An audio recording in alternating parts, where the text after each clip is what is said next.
उज्जैन में चल रहे विक्रमोत्सव 2025 के अंतर्गत कालिदास अकादमी के परिसर में वाद्य यंत्रों की एक विशेष प्रदर्शनी लगाई गई है, जिसमें देश विदेश के 600 से अधिक वाद्य यंत्र दर्शाए गए हैं, जो कि संगीत प्रेमियों के लिए अत्यंत आकर्षण का केंद्र है।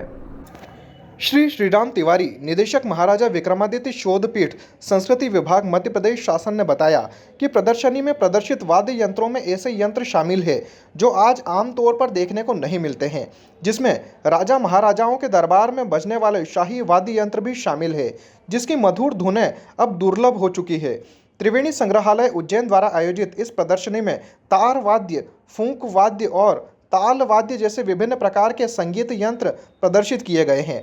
प्रदर्शनी में 6 देशों और विभिन्न राज्यों के वाद्य यंत्र मौजूद है।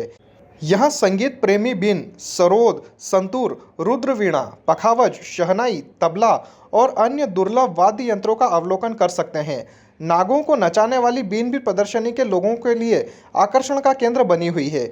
प्रदर्शनी का उद्देश्य पुराने वाद्य यंत्रों को संरक्षित कर नई पीढ़ी को संगीत की समृद्ध विरासत से परिचित कराना है। प्रदर्शनी में आने वाले दर्शक इन यंत्रों को न सिर्फ देख सकेंगे, बल्कि उनके निर्माण, ध्वनि और संगीत में उनके उपयोग के बारे में भी जानकारी प्राप्त कर सकेंगे। कालिदास अकादमी में चल रही यह प्रदर्शनी संगीत प्रेमियों के लिए एक अनूठा अनुभव है। यहाँ वे विभिन्न युगों के दुर्लभ वाद्य यंत्रों की झलक देख सकते हैं और संगीत की समृद्ध परंपरा से रूबरू हो सकते हैं। श्री श्रीराम तिवारी ने आगे बताया कि यह प्रदर्शनी संगीत प्रेमियों के लिए एक अद्वितीय अवसर है, जहाँ वे दुर्लभ वाद्य यंत्रों को देख सकते हैं और संगीत की ऐतिहासिक विरासत को जान सकते हैं। ये विक्रम महोत्सव के द्वारा कालिदास परिसर में त्रिवेणी संग्रहालय द्वारा वाद्य यंत्रों की प्रदर्शनी लगाई गई है, जिसमें 600 से अधिक वाद्य यंत्रों का संकलन करके यहाँ रखा गया है। इसमें कुछ वाद्य यंत्र ऐसे हैं जिसमें आपको बिजली की कड़कड़ाने की, बारिश की बूंदों की और समुद्र की लहरों की आवाज़ आएगी, और कुछ वाद्य यंत्र ऐसे हैं कि जो आज के समय में विलुप्त हो चुके हैं। उस राजा महाराजाओं के समय में जो युद्ध के दौरान जो वाद्य यंत्र इस्तेमाल होते थे, वो सभी वाद्य यंत्र भी हमने संकलन करके यहाँ रखे हैं। आपका नाम? मेरा नाम यश है। क्या है आप यहाँ पे? मैं देखने के लिए अंतर्गत वाद्य यंत्र की प्रदर्शनी होती है, किस प्रकार की प्रदर्शनी है, क्या विशेषता है? देखिए, भारतीय संगीत की जो परंपरा है ये हज़ारों साल पुरानी है और सामवेद उसका एक बड़ा उदाहरण है, जहाँ से परंपरा शुरू होती है।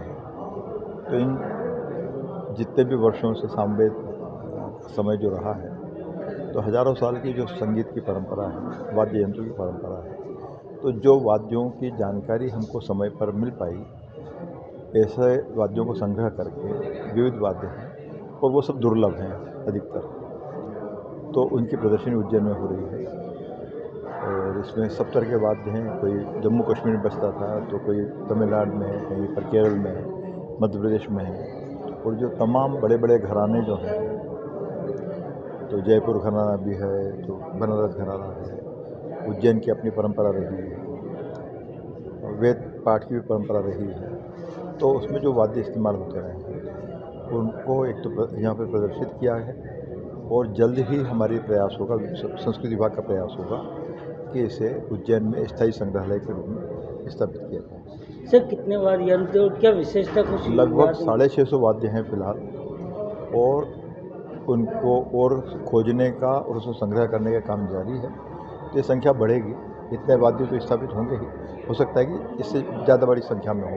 सर, राजा महाराजा के समय के वाद्य यंत्र का भी बताया आपने, कोई ऐसे है विशेष जिसके बारे में आपको? देखिए, अब सभी हैं वाद्य, संतूर भी है, तो तबला भी है, पखावज भी है, शहनाई भी है, और समय समय पर जो प्रयोग में आते रहे, तुरही भी है, ढपली भी होगा, डमरू भी है।